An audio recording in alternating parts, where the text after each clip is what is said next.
and the difficulties that befell him, but he would never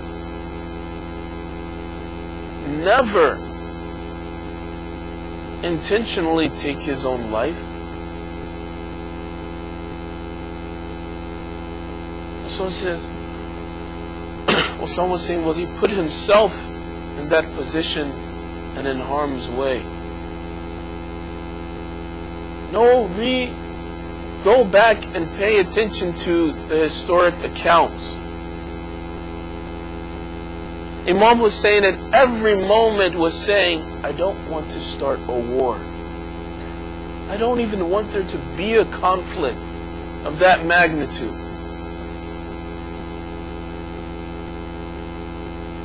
From the time that he left Medina, he said, I don't want there to be conflict here. I don't want there to be conflict in Mecca. I don't want there to be conflict at any point. I don't want there to be war for any reason. Several times his companion said, well, we're outnumbering them, we're more, we can take them now. Imam Hussein said, I'm not going to be the one to start a war.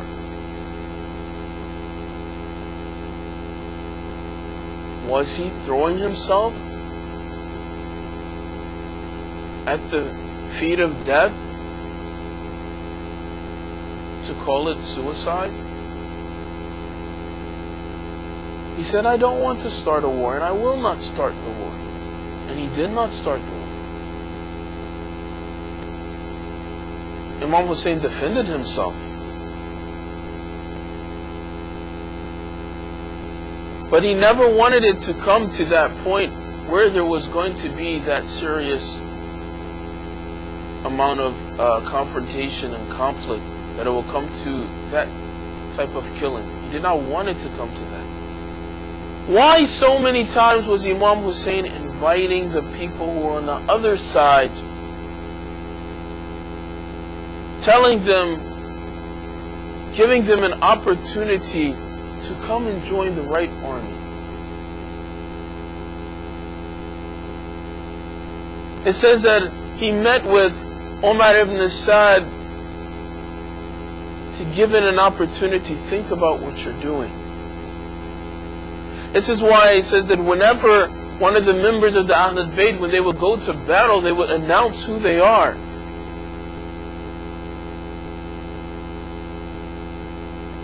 He would say, I'm Hussein ibn Ali. Do you know who you're about to fight? He would make sure that it was clear for them what they were going against, what they were doing, what they were about to do. It says that even when he's fighting Shimr, even when Shimr attacks him,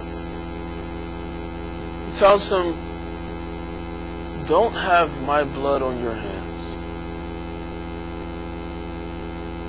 Don't let it be my blood on your hands. At every moment, Imam Hussein is trying to avoid.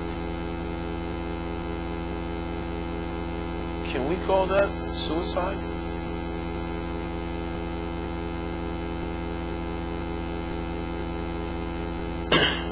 This is not something that we gather from what our Imams speak about. How this is something that a mu'min could never do. We know that so many believers were tortured, especially in the beginning of Islam. You know the stories of Sumayyas and Bilals. They didn't say, we're not going to deal with, we'd rather die, we'll suffer, we'll deal with the suffering. We would rather suffer difficulties and even catastrophes rather than to be those who give up. A person who gives up is like the person who has lost hope. Lost hope in the mercy and rahmat of Allah subhanahu wa ta'ala. And as I mentioned, this is one of the severely great sins, to lose hope in Allah's mercy.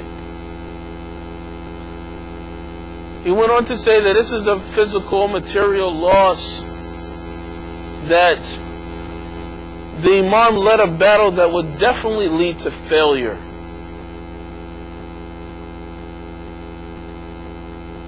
This is obscene. This is a huge insult to call the mission of Imam Hussein failure. He went on to say that no, it was a spiritual victory, but a material loss. In all, the essence of that movement, physical, spiritual, it was a victory. If it wasn't for that loss of those bodies, we would not be mourning for them. There's wisdom in how Allah allows things to happen. That is also in itself, it was a great victory. That tragedy, it's as if it was a necessity for that to happen for Islam to be preserved. No, the material loss in itself even was a victory. See, the victory is that in a total different part of the world we're having this majlis, so far from where that incident happened. That material loss was a victory as well. See, there's a time when you have to look at and analyze what that means. There was material loss, or people died, or things, or they were captured. But that's a believer. A believer says, I can deal with that.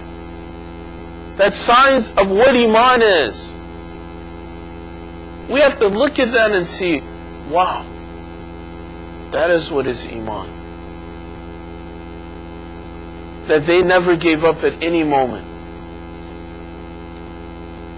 Fighting in those battles, when a 10-year-old is fighting a grown man, and many of them, that is what is Iman. Is it a loss because he loses his life? What is life?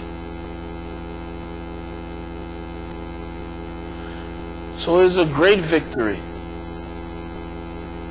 If Gandhi can look and say that that's where I learned about victory, then why can't we see that that is a victory? That is a tremendous victory for the believer. Salawat.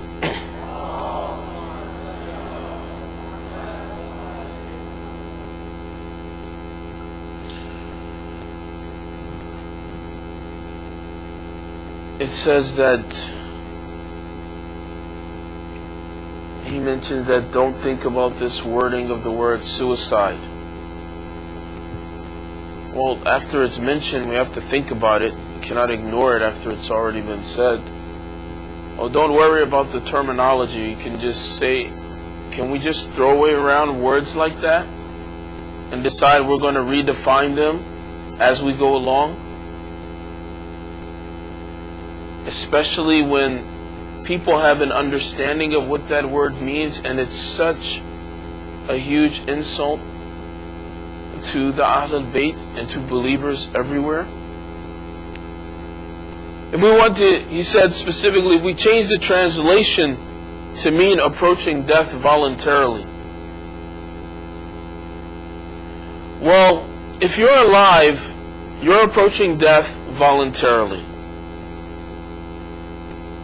That is the news of the day.